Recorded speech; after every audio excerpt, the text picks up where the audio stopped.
Nu, pirmkārt, apsveic ar debiju izlasē, padalies sajūtās. Paldies. Pirms tās spēles bija tās uztraukums. Pirms pašas pirmās pat tur Latvijā bija uztraukums. Mājās kaut ko domā, pirms spēles jau uznāk bija šī paskaties rokas trīcis. Šeit varbūt bija šī mazāk, cilvēki nebija tik daudz, un tā zāle arī tāda. Es sēdēju malā, un man likās, ka kāds turnīrs, vienkārši sabraukšanas turnīrs, kaut kāds vienkārši, kāds jaunatnes turnīrs. Tāpēc nebija tik traki, man liekas, uznāca laukumā, un uzreiz tas stress nogāja malā. Kad vispār uzzinājāt, ka nebūs viņa līderis? Bija kaut kas speciāli, ka jau gatavots viņam aizsardzībā? Pirms pašas spēles vēl tur bija runas, varbūt nē. Bet tieši tā, kad mēs sākām sildīties, redzējām, ka viņš bija malā. Bet baigi, gatavojos viņš vairāk. Viņš ir bumba 80% gandrīz kā. Bet tu teici, ka uztraukums pazuda uznākot laukumā, bet man šķiet, ka viena no pirmajām darbībām vispār bija tur, kur tu saņēmi, un tad tev izsita, bet Lomašs saglāba to situāciju. Kā tādās situācijās tev tomēr tikai 18 gadi, kā tev izdodas kaut kādā veidā saglabāt to vēso prātu? Tagad tu tā saki, es pat aizmirstu par to. Man liekas, ka man tā izsita bumba. Man liekas, man iemeta tieši, un to bumbu izsita, tur izglāba. Un tad nākamajā epizodē, man liekas, iemeta vai kaut kas tāds bija. Bet jā, bija tās ok. Cits līmenis šeit ir. Cik daudz tu teiktu, ka pirmajās minūtēs palīdzēja tas, ka bija tās situācijas, kur tu biji kopā ar Ķilpu laukumā, ar ko tu spēlēji vienā komandā, ka vēl Rodijs bija laukumā, pret ko tev sanāk ikdienā spēlēt. Tas noņem kaut kādu arī varbūt to mentālo slogu, kaut kādā veidā tas palīdz vieglāk ieiet spēlēt? Es neatceros, ko es biju laukumā. Okay. Godīgi tā. Tev bija tas skats sākumā, tie bija pirmie punkti, pēc tam hesitation drives tādā pusātrā pārējā, un pēc tam arī tur pretkustībā ātrējā aizgāja. Cik ļoti tavuprāt tie ir kaut kādi tavi instinkti un meistarība? Cik ļoti tu teiksi, ka tās bija tādas instinktīvas darbības no tavas puses?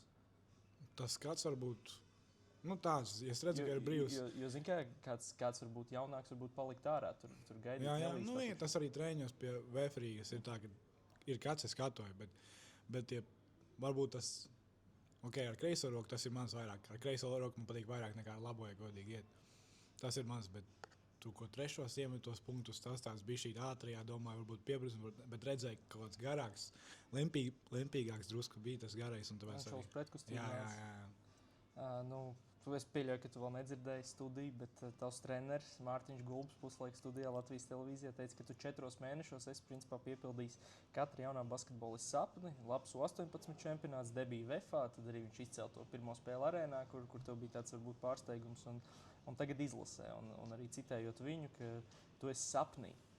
Vai ir izdevies no tā pamosties, un kā tu varbūt pats uz šiem pakāpieniem raugies pēdējā pusgada laikā? Pasarēs, un tā izdomājies, ka bija tas izsaukšanas izlases, jo godīgi, tiešām. Kopš maziņš esmu tur labi, es tās spēles baigi. Nebija man tā, ka es gribu tajā VFā būt, bet bija pirms kādām spēlēm atnācis Latvijas labākā komanda, un tiešām visi sapņi, kas man ir, viņi tiešām tagad sāk piepildīties, un tas darbs atmaksājās, bet, protams, kā treneri man rakstīja pēc spēles, kad lai izbaudu šo vakaru un visu to, bet jāturpina strādāt, un to es arī darīšu. Tu arī izlasē atrodies kopā ar Ričardu Aizpuru, vēl vienu gulbenieti. Cik īpaši tu teiktu tas ir? Jo es neesmu drošs, varbūt jums pat nesanāca jaunatnē kopā uzspēlēt. Sanāca un kā vēl sanāca. Es saku, mēs arī satikāmies reiz. Mēs tā baigi nebijām runājuši tā kaut ko, bet tagad atkal satikāmies un iesmējām par to, ka U15 mēs izcīnījām ar Gulbenu 2. vietu, man liekas, U15 jaunatnes. Tā mēs kopā spēlējām U14, gan arī trenējamies kopā, gan arī visu. Līdz brīdim, kad dabā aizbraucāt. Jā. Vēl viena, man liekas, īpaša lieta par šo vakaru ir tas, ka klāt bija arī tev ģimene.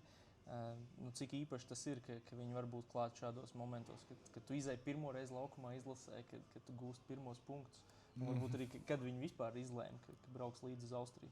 Uzreiz, ka zināju, ka es būšu 15. Uzreiz pirka gan arī kā biļets un brauca, jā.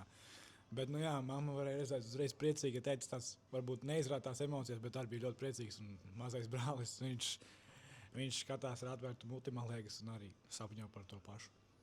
Šajā logā no izlases atvadījās Dairis Bertāns. Kā ir tev ikdienā būt ar viņu kopā komandā un varbūt kā tu redzēji no malas tās viņa atvadas no izlases?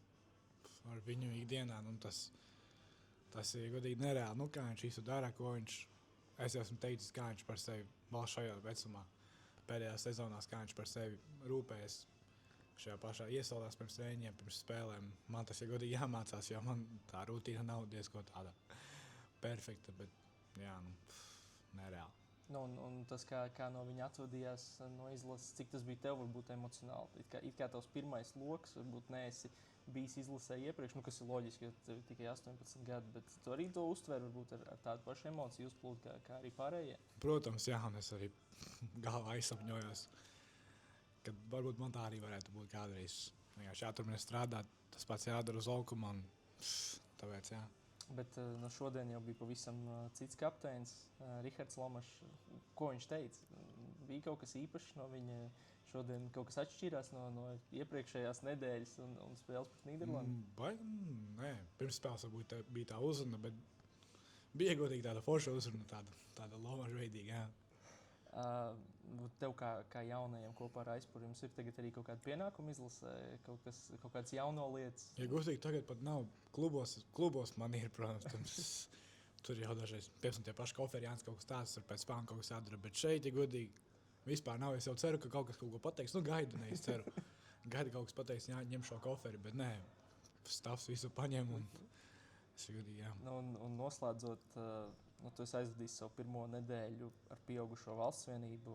Ko tu esi visvairāk mācījies, atrodoties šajā vidē ar šiem spēlētājiem? Tas tomēr ir augstāks līmenis nekā klubā. Jā, tā visa domāšana uzreiz ienāca.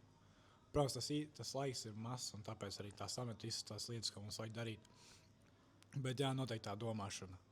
Un arī es jau teicu Klāvam Čavaram, treniņās ieskrēņam blokā, man jau tur sāp. Es jau dzirdēju nokrakšķēju, bet nē, es saku vairāk tā domāšana, jā. Tad tu saki, ka Klāva Čavara bloki ir kaut kādā veidā indīgāk nekā Toro. Toro es vēl neesmu ieskrējis, ja godīgi baigā. Tur var apskriet bišķīt, man liekas, bet Čavara, jā, es ieskrēju, es sajūtu vairāk nekā, jā.